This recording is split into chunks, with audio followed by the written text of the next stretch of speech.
그동안 이 동영상 상태가 안정적이지 못했습니다. 어떤 때는 자연스럽게 녹화가 잘 되는데 어떤 때는 끊김 현상이 있었어요. 근데 전반적으로는 잘 됐기 때문에 가끔 끊김이 나타나서 괜찮다, 이런 정도면 되겠다 싶어서 여태까지 지나왔습니다. 근데 최근에 들어서 조금 더 그게 끊김 현상이 많이 나타났어요. 그래서 인터넷으로 검색을 해보니까 뭐좀 문제가 있더라고요. OBS 이 제가 사용하고 있는 녹화할 때 어플이요. 어플이라고 그러나? 하여튼 요 장치 여기에 뭐 있습니다. 지금 제가 설명하기는 힘들어요. CPU인가 뭔가 그거를 이렇게 하드웨어로 하지 않고 소프트웨어로 돌려놔야 부족할 때는 뭐 다른 데 가서 어떻게 이렇게 그걸 어, 영상을 자연스럽게 하는가 봐요. 그게 잘 하드웨어로 해 놓으면 딱 고정되기 때문에 그, 그 영역에서 이제 과부하가 걸리면 끊김 현상이 일어나는 것 같습니다. 되게 전문적인 건 잘 모르겠어요. 인터넷에서 검색한 데 나온 대로 조금 아주 간단하게 그것만 처리하니까 제가 보기에는 괜찮아졌을 것 같은데 모르겠습니다. 앞으로 또 그런 끊김 현상이 나타날지요. 네, 그 뒤로 제가 몇 번 녹화를 했는데 다 괜찮았습니다. 마음 편하게 녹화 이 작업을 해도 되겠습니다. 제 실력이 조금씩 느는 것 같아서 기특합니다. 오늘 42강 공회 안에서의 소동입니다. 사도행전 22장 30절에서 23장 11절입니다. 이 22장이 30절까지 있는데 그 마지막 절도 요 23장 그쪽에 포함되는 겁니다. 이 사도행전 장절을 구분한 사람이 처음에 그거를 좀 세심하게 살피지 않고 한 것 같아요. 근데 그 문장 흐름을 보면 30절, 22장 30절은 23장으로 넘어갑니다. 천부장이 이 사내들인 공회를 소집한 이야기예요. 자, 우리 강의한 그 보기 전에 먼저 성경을 읽겠습니다.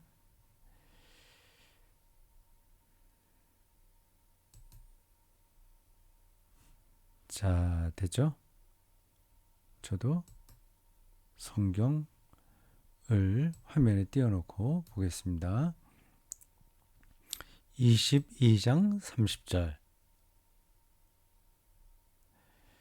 지금 바울은 예루살렘에 들어왔다가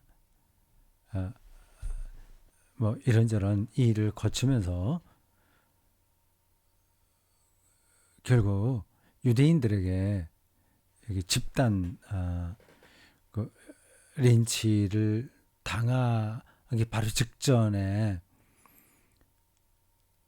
그 로마 관리에 의해서 좀 구출된 거예요.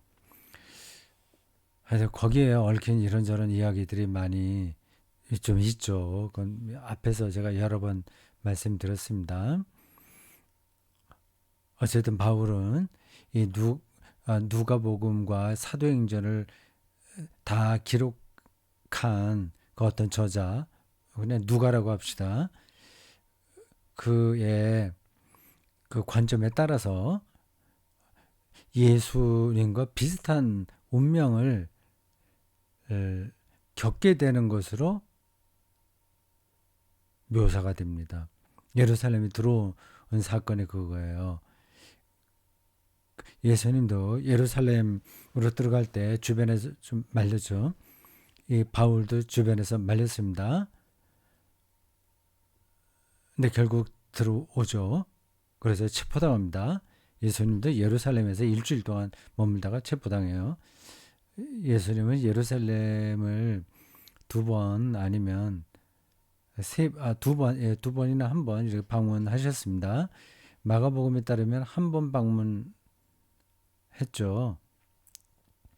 예, 그런 거를 놓고 본다면 예수님의 공생의 활동은 아주 짧아요. 다른 종교 창시자나 아주 종교 창시자, 뭐 마호메시나 또 모하메 이런 사람들, 모세, 뭐 구약은 모세라고 할 수 있겠고요. 모세, 마호메, 이건 유일신교 전통에 있는 같은 형제 종교라고 할 수 있습니다. 그 불교의 그 시다르타, 제가 앞에서 말을 잘못했나요? 마호멧, 예, 예, 불교의 시다르타, 이슬람교의 모하멧, 유대교의 모세, 각각 태두라고 할 수 있죠. 그분들은 오래 살았습니다. 제자들도 많이 키웠고요. 네, 기독교의 태두라고 할 수 있는 예수님은 참 저는 비교가 되지 않을 정도로 짧게 살았습니다.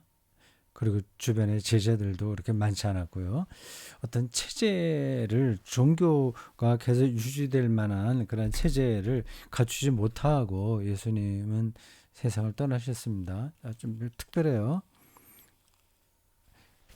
그 바울도 지금 예루살렘에 들어왔어요. 그래서 체포당합니다.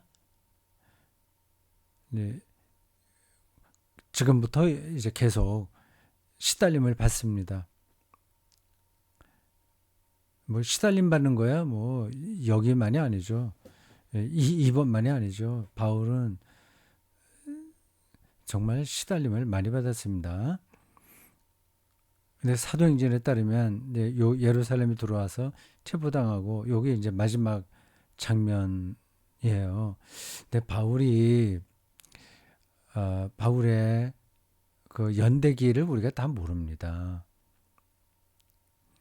사도행전이 이 바울의 연대기를 촘촘하게 밝히고 있지 않아요. 그런 자기도 모를 겁니다. 이 바울이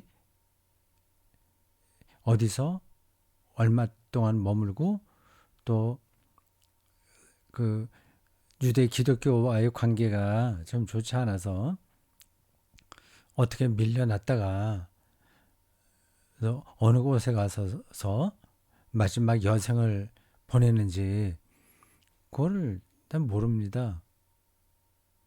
근데 바울의 편지만 갖고 그걸 다 알 수는 없잖아요. 사도행전은 이 바울의 연대기를 아주 자세하게 기록하는 건 아닙니다. 어떤 방향성을 놓고 거기에 맞춰서 이렇게 성큼성큼 중요한 단락만 짚어가는 중이에요. 예루살렘에 와서 이 사도행전을 따르면 예루살렘에서 와서 여러 가지 이제 시달림을 받고 재판을 받으면서 결국 로마 황제에게 상고를 해서 그 상고만 하지 않았다면 풀려날 수 있었는데 상고를 해서 결국 로마까지 호송당한다는 이야기예요. 근데 거기서 언제까지 살았는지 그리고 로마에서 그냥 계속 있었는지 어땠는지 저는 모릅니다. 초기 기독교의 형성이라는 책을 참고해서 본다면 바울은 그 어디에서도 이 환영을 받지 못하고 이름도 없이 어디서 외롭게 죽었을 거다. 그래 얘기하네요. 이 바울의 이 사도행전에 따르면 마지막 장면이 지금 이어지고 있습니다. 22장 30절 이튿날 그 앞날 이제 소동이 일어났죠. 한번 광장에서. 이튿날 천부장은 유대인들이 무슨 일로 그를 고발하는지 진상을 알고자 하여 그 결박을 풀고 명하여 제사장들과 온 공회를 모으고 바울을 데리고 가서 그들 앞에 세우니라. 천부장이 공회를 소집할 권한은 없어요. 그러니까 아마 그 부탁을 했겠죠. 천부장이 제사장, 대제사장, 산헤드린 공회라고 합니다. 당시 유대교의 최고 법정이에요. 부탁을 해서 공회를 연 겁니다. 사실 예수님도 공회에서 재판을 받았어요. 그러고 보니까 그것도 일치되네요. 예수님도 산헤드린 공회에서 야밤 중이죠. 그건 특별히 그 신문을 받았고, 그다음 빌라도에게 그 다음 날 이른 아침 너무 졸속으로 재판이 진행됐어요. 재판을 받았습니다. 그러니까 바울하고 똑같네요. 바울은 여기 누가가 일부러 그렇게 의도해서 이야기를 끌어가는 것 같습니다. 바울은 총독은 아니고 천부장이네요. 총독 밑에서 일하는 천부장에게 지금 결박당한 거고 거기서 신문을 당하는 겁니다. 천부장은 좀 더 자세히 알려고 공회를 소집했습니다. 산헤드린 공회예요. 천부장은 로마 최고 이 상당히 높은 직에 있는 관리이고 공회는 유대교의 최고 법정입니다. 23장으로 넘어갑니다. 바울이 공회를 주목하여 이르되 여러분 형제들아 같은 혈통이죠. 디아스포라 유대인인 바울이 볼 때 예루살렘에 있는 유대인들도 형제입니다. 형제들아 오늘까지 나는 범사의 양심을 따라 하나님을 섬겼노라.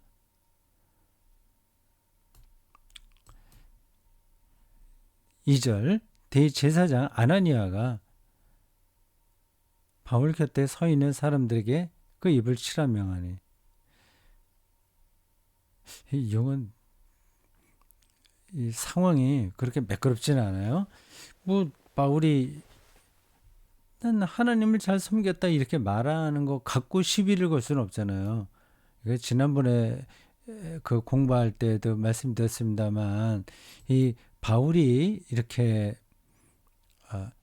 군중들에 의해서 아주 그 생명이 위태로울 정도까지 협박을 받으면서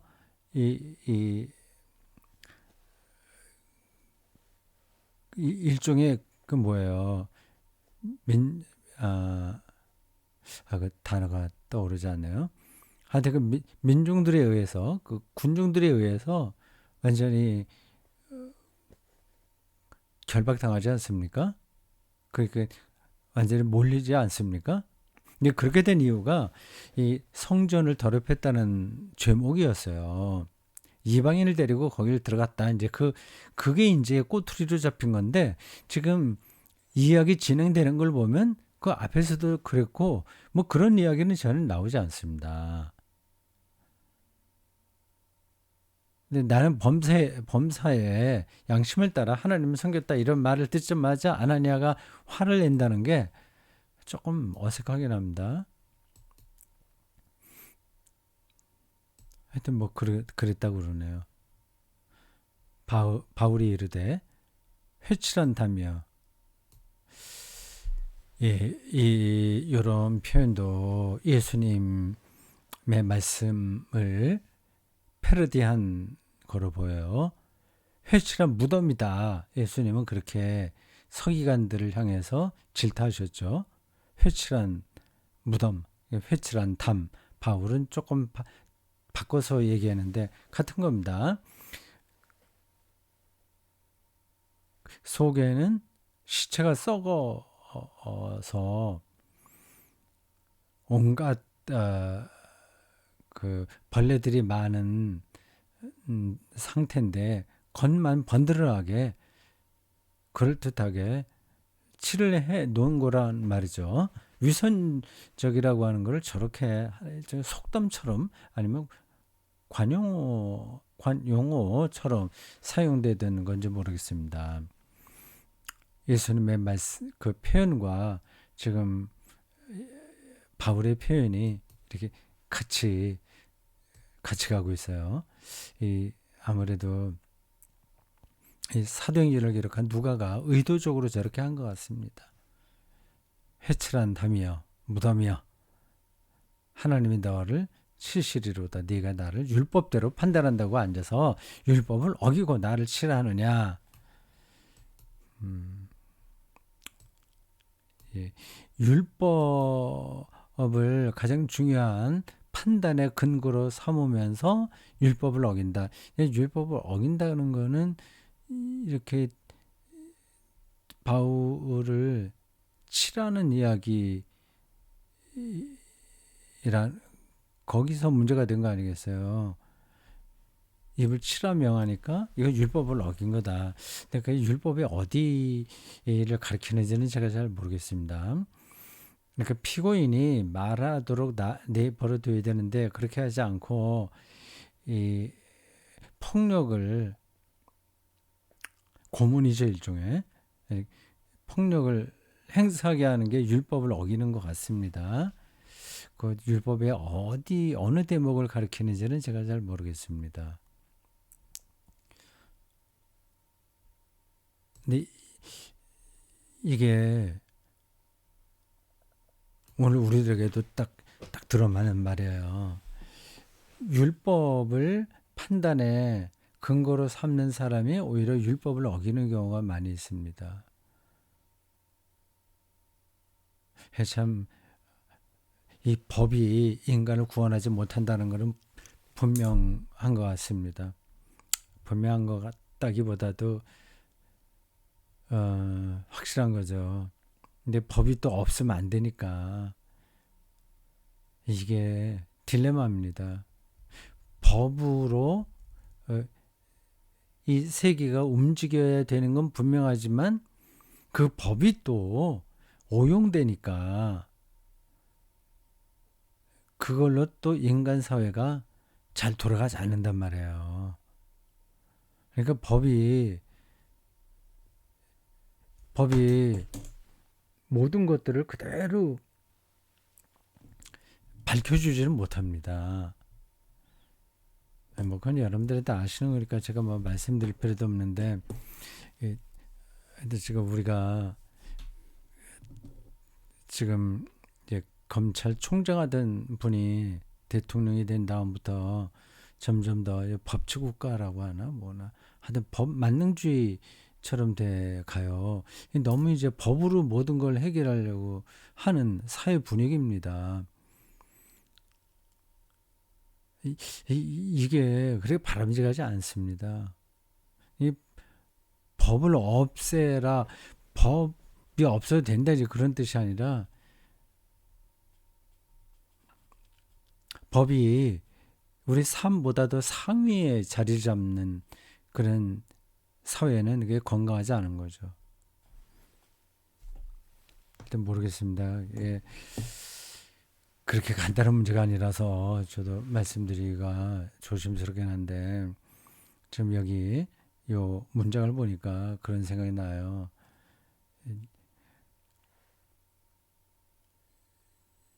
율법대로 판단하면서 율법을 어긴다. 이제 그게 인간입니다. 참 이상하죠. 어떤 칼을 가지고 있잖아요. 이거는 정의롭게 사용해야 돼요. 어느 정도까지는 정의롭게 합니다. 근데 사람은 또 어떤 경우가 되면 정의롭지 않게 사용합니다.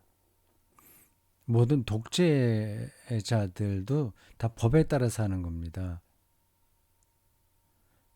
법을 바꾸기도 하고 하여튼 법을 해석하는 거죠. 이 법이 아까 말씀드린 것처럼 법이 인간과 인간의 삶을 바르게 늘 끌어가는 거 아니다. 오늘 말씀드렸잖아요. 그 이유는 이 법은 법도 사람이 쓰는 거기 때문에 그랬어요. 사람이 해석하는 거기 때문에 그렇습니다. 칼과 같은 거예요. 그걸 잘 쓰면 좋은데 잘못 쓸 수 있거든요. 사람이라서요. 그렇습니다. 저건 이제 목사에게 적용시키면 뭐 똑같죠. 목사가 설교 하면서 설교대로 살지 못하는 거잖아요. 4절 곁에 선 사람들이 말하되 하나님의 대지사장을 네가 욕하느냐.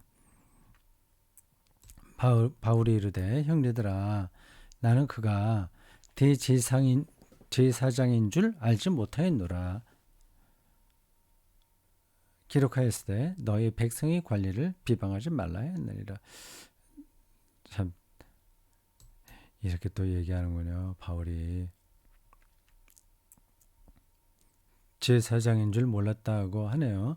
알았지만 모른 척한 건지 정말 몰랐는지 그건 모르겠습니다. 6절 바울이 그 중 일부는 일단 그래서 곧 일단락됐어요. 이 아나니아하고 바울하고의 그 마찰 요거는 그렇게 정리가 됐습니다. 이제 국면이 바뀌어요. 6절 바울이 그중 일부는 그중은 거기 공회에 모인 사람들이요. 의원들이죠. 중 일부는 그 공회가 사내들은 공회가 여러분들 아는 분들은 다 아시겠지만 한 70여 명으로 구성되어 있다고 합니다. 70여 명인지 90여 명인지 제가 지금 정확하게 기억이 안 나는데 하여튼 그 상당히 숫자가 많이 있어요. 숫자가 많습니다. 그러니까 예루살렘 유대의 최고 그 권위자 상층부 사람들이죠. 그들 중 일부는 사두개인이요. 다른 일부는 바리새인인 줄 알고 사두개인과 바리새인이 거기에 상당 부분을 차지했습니다. 사두개인은 그러니까 유대교 안에 유대인들 안에 서로 파가 있었던 거예요. 바리새 파가 있고 사두개 파가 있습니다. 또 에세네 파도 있습니다. 여러 파가 있습니다. 그리스도교가 이제 예수의 제자들이 자리를 잡으면서는 나사렛 파도 그 안에 들어가 있었던 겁니다. 나사렛 파, 바리새 파, 사두개 파, 뭐 에세네 파, 뭐 등등 뭐 그 외에도 여러 파들이 있겠죠. 대표적으로는 사두개파와 바리새파입니다. 사두개인들은 그 어원이나 이런 거 제가 지금 다 말씀드릴 수 없어요. 좀 보수적인 사람이에요. 그 로마의 지배 아래서 어느 정도 자기들의 기득권을 유지한 사람들입니다. 그러니까 돈도 많죠. 이 사람들은 부활을 인정하지 않았습니다. 보수적이고 기득권 유지 일을 할 수 있는 그러한 사람들이에요. 바리새파는 그래서 저 사람들은 로마 체제 안에서도 잘 어울려서 지내 보려고 한 겁니다. 근데 바리새파들은 좀 진보적이에요, 사실은. 그리고 로마 체제와 아예 상대 안 하려고 합니다. 좀 분리주의적인 성격이 강하죠. 근데 예수님 당시에는 저 바리새파가 그렇게 다수가 아니었다고 그러네요. 바리새파들은 율법을 이제 실제 삶에서 실행해 보려고 하는 노력했던 사람들이요. 아주 경건한 사람들입니다. 예수님 당시에는 저 사람들이 그렇게 많지 않았는데 나중에 70년에 예루살렘이 망하고 그리고 유대교가 이제 더 이상 성전 중심이 아니라 율법 중심으로 돌아서면서 바리새파의 그 역할이 커졌습니다. 그 두 파가 있는 걸 바울이 알고 이렇게 얘기하네요. 공회에서 외쳐 이르되 여러분 형제들아 나는 바리새인이요 또 바리새인의 아들이라 죽은 자의 소망 곧 부활로 말미암아 내가 신문을 받노라. 이렇게 한마디 던졌습니다. 당연 그 사람 바울은 분명히 바리새인입니다. 여기서 부활 죽은 자의 소망 곧 부활을 내가 인정하니까 내가 이렇게 신문을 받고 있다고 말을 하네요. 실제로는 이제 저것 때문에 신문 받은 게 아닌데 저렇게 말을 건넨 겁니다. 그 상황을 이제 빠져나갈 수 있는 어떤 그 기회를 엿보는 거죠. 바울이 이렇게 신문 받게 된 거는 요 상황에서 볼 때 이방인을 데리고 성전으로 들어감으로써 성전을 이제 더럽혔다 그거였어요. 근데 그거는 앞에 제가 말씀드린 것처럼 아예 다 빠져버리고 다른 이야기가 들어옵니다. 7절 그 말을 한즉 바리새인과 사두개인 사이에 다툼이 생겨 무리가 나뉘어지니 참 만화 같은 일이 벌어진 거예요. 바울을 신문하려고 했다가 자기들끼리 자중질환이 일어난 겁니다. 이게 실제로 그렇게 있었는지 아닌지 아니면 모르겠습니다. 8절 이는 사두개인은 부활이 없고 천사도 없고 영도 없다 하고 바리새인은 다 있다 합니다. 9절 크게 떠들세 바리새인 편에서 몇 서기관이 일어나 서기관은 율법을 전문적으로 연구하는 사람 바리새인은 율법을 삶에서 실천하려는 사람입니다. 그러니까 같은 거예요. 율법을 중심으로 서로 통하는 사람들입니다. 서기관이 일어나 다투어 이르되 우리가 이 사람을 보니 악한 것이 없도다. 혹 영이나 혹 천사가 그에게 말하였으면 어찌하겠느냐 하여 10절 큰 분쟁이 생기니 참 정말 만화 같은 일이 벌어졌어요. 죽은 자의 소망 곧 부활로 말미암아 내가 신문 받는다 이렇게 한마디 던지니까 사두개인하고 바리새인들 자기들끼리 서로 싸웠습니다. 천부장은 바울이 그들에게 찢길까 하여 군인을 명하여 내려가 무리 가운데서 빼앗아 가지고 영내로 들어가라 하니라. 문제가 참 깔끔하게 해결됐습니다. 크게 위험에 떨어질 수 있었던 상황에서 이 부활 한마디 해서 전혀 그 어려움 없이 이 상황을 벗어났네요.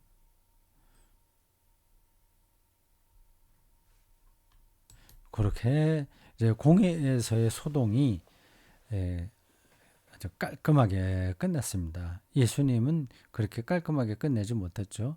계속 그 사내들인 공회에서 신성 모독자다. 예수는 저건 죽어야 싸다. 그런 판결을 받았습니다. 11절 그날 밤에 주께서 바울 곁에 서서 이르되 담대하라. 네가 예루살렘에서 나의 일을 증언한 것 같이 로마에서도 증언하여야 하리라 하시니라. 귀한 말씀입니다. 담대하라.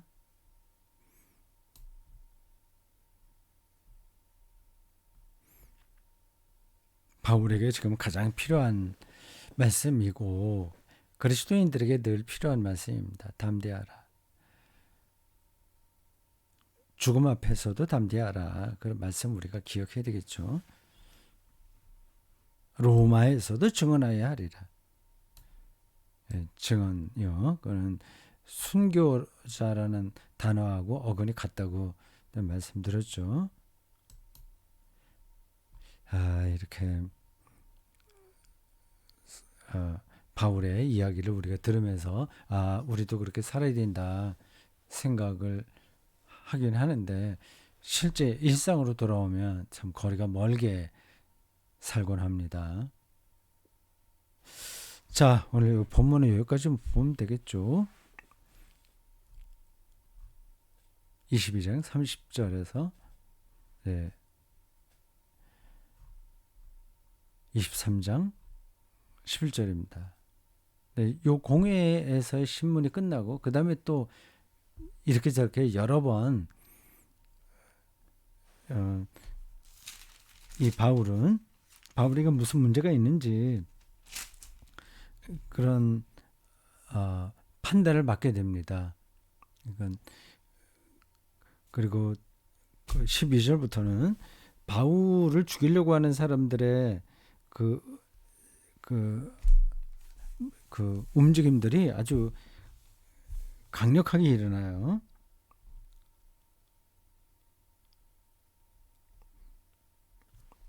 자, 성경은 됐고 바울이 이 상황을 좀 잘 헤쳐나갔으면 좋겠습니다. 헤쳐나가고 있어요.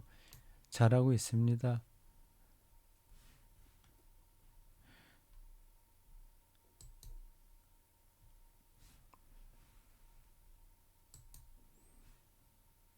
자, 이 강의안 잠깐 필요한 걸 볼까요? 공회 안에서의 소동입니다. 천부장의 조치 조금 읽어보겠습니다. 사도 바울이 예루살렘에서 체포된 이후의 상황은 세 부류의 사람들에 의해서 진행된다. 사도 바울, 유대인, 로마 관료. 누가에 의해서 묘사된 사도 바울은 위급한 상황 가운데서도 소신을 잃지 않았을 뿐만 아니라 유대교와의 우호적인 관계를 회복해내려고 애를 쓴다. 이에 반해 유대인들과 그의 대표자들은 바울을 무리하게 위협하고 공격을 시도하는데 그런 과정에서 그들의 어리석음이 드러난다. 누가는 로마의 고급 관료를 가능한 대로 객관적으로 묘사하고 있다. 로마 관리들은 열광적인 유대인들에 비해 이성적인 사람들로 그려진다. 그들은 바울과 그리스도교에 대해서 어떤 선입관도 품지 않고 공정하게 대한다. 천부장에 의해서 바울이 자신을 변호할 기회를 얻게 된 오늘의 본문도 이런 사실의 한 증거이기도 하다. 그런 구도가 초기 그리스도교 전체 역사에도 그대로 해당한다. 로마 관리들이 기독교를 보호해 주려고 했다고 하는 겁니다. 물론 우리가 일반적으로 알고 있는 거는 로마에 의해서 그리스도교가 얼마나 박해를 많이 받았는데 그런 말이냐 하는 거예요. 순교도 로마 정권에 의해서 많이 받았고요. 근데 그게 로마 체제가 로마 정권이 늘 기독교를 나쁘게 한 건 아닙니다. 그 황제에 따라서 달라졌어요. 그리스도교를 정치적으로 이용하려고 하면서 나쁘게 몰아갔던 황제들도 있고 아예 생각이 없는 황제들도 있고 그래서 순교도 당하긴 했지만 그리스도인들이 모든 황제들이 다 기독교를 그렇게 박해한 건 아닙니다. 그리고 여기서 지금 바울의 로마서나 바울의 편지 등등에서 그리고 이 사도 행전에서 볼 수 있는 그 로마 관리들은 황제가 아니라 그러니까 밑에 지방 관리들이에요. 그러니까 지방 관리들은 이 기독교를 일부러 박해하지 않았습니다. 그들이 가장 중요하게 생각한 건 치안 유지예요. 질서 유지. 근데 그리스도교가 그 사회를 혼란스럽게 만들면 물론 이제 제재를 가하지만 그렇지 않을 때는 그렇게 나쁘게 대하지 않았습니다. 오늘 이 본문에서 보고 있는 그 내용이 거의 사실에 가깝습니다. 안토니오 성 병영 앞에서, 이 안토니오 성은 예루살렘에 있는 그 로마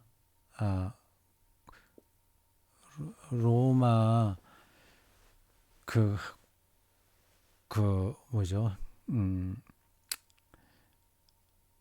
관저라고 할 수 있습니다. 총독이 원래 머물고 있는 데는 가이사랴고요. 이 지중해 딱 왼쪽에 붙어 있는 해변가에 있는 가이사랴고, 이 안토니오 성은 예루살렘에 있는데 예루살렘에 방문할 때 여기 거주합니다. 병영 앞에서 한바탕 소란이 벌어진 다음 날 천부장은 이 문제를 정확하게 파악하기 위해 사내들은 공회를 열게 했다. 물론 이 공회는 유대의 종교 지도자들로 구성된 최고법정이기에 천부장에게 개조 권한이 없긴 하지만 예루살렘 도시 전체의 치안을 책임진 사람으로서 개최 압력을 행사할 수는 있었을 것이다. 여기서 누가는 천부장이 바울을 묶었던 사슬을 그제야 풀어주었다고 설명한다. 그렇지 않았을 겁니다. 이미 앞에서 난 로마 시민권이 있어 했을 때 이미 다 풀어줘야 되거든요. 예, 바울의 로마 시민권을 확인한 후에도 여전히 사슬로 묶어두었다는 건 자연스럽지 않다. 근데 이건 아주 소소한 이야기이기 때문에 이렇게 중요한 건 아니에요.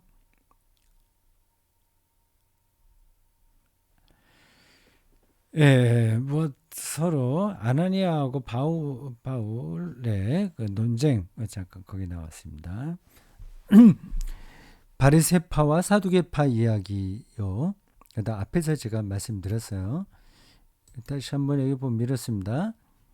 바리새파는 분파적이고 종교적이며 정치적으로 보면 진보적이면서 반로마적인데 반해서 사두개파는 현실 타협적이고 세속적이며 정치적으로 보수적이면서 비교적 친로마적이라고 할 수 있다. 네, 그 얘기 여기 강의 안에 쭉 정리를 했습니다. 앞에서 제가 성경 본문 보면서 설명했으니까 그런 정도로 지나가도 되겠습니다. 요 패러그래프 한번 보겠습니다. 사내들은 공회에서는 이제 바울 문제보다는 바리새파와 사두개파 사이의 논쟁이 훨씬 심각한 문제로 드러났다. 논쟁이 과열해지자 바울에게 신체적인 폭력이 가해질 것을 염려한 천부장은 부하들을 시켜 바울을 병영 안으로 옮겼다. 이 장면에서도 로마 고위 관료는 상황을 정확하게 파악해서 신속하게 처리함으로써 결국 바울을 결정적으로 보호하는 역할을 한다. 로마 정부에 대한 초기 그리스도교의 입장이 이런 데서도 분명하게 드러난다. 일정한 시기에 그리스도교가 로마 정부의 시련을 겪긴 했지만 일반적으로는 보호받는 일이 많았을 것이다. 이런 우호적인 관계가 결국은 콘스탄티누스 황제에 의한 밀라노 칙령 313년까지 이어지게 되었다. 313년 맞죠? 323년? 13년 맞겠죠. 자, 이제 교회와 국가의 관계가 어떠해야 되냐, 그리고 그동안 교회가 그 관계를 어떻게 맺어왔냐 하는 것을 간단하게 설명했습니다. 이건 여러분들이 강의안을 나중에 읽어보시면 되겠습니다. 이건 대표적으로 특징적으로만 얘기한다면 마틴 루터 같은 사람은 두 왕국론이라고 해서 이 세속 권력은 우리가 개입하면 안 된다. 교회가 개입하면 안 된다. 그거는 그 방식의 통치가 이루어져야 된다 생각을 했어요. 그래서 두왕국론이라고 합니다. 이것에 반해서 깔뱅은 신정정치를 시도했잖아요. 제네바에서. 그러니까 하나님의 주권을 더 드러낸 거죠. 그러니까 깔뱅은 일원론적이라고 한다면 이 두 세력, 그 세상을 다스리는 힘이 하나님에게 있다고 일원론적으로 본다면, 그 루터는 이원론적으로 세속 권력도 인정한 거예요. 그렇게 봅니다. 뭐 그렇게 한두 마디를 이렇게 정리해서 끝나는 문제는 아닌데 큰 틀에서 보면 그렇다는 겁니다.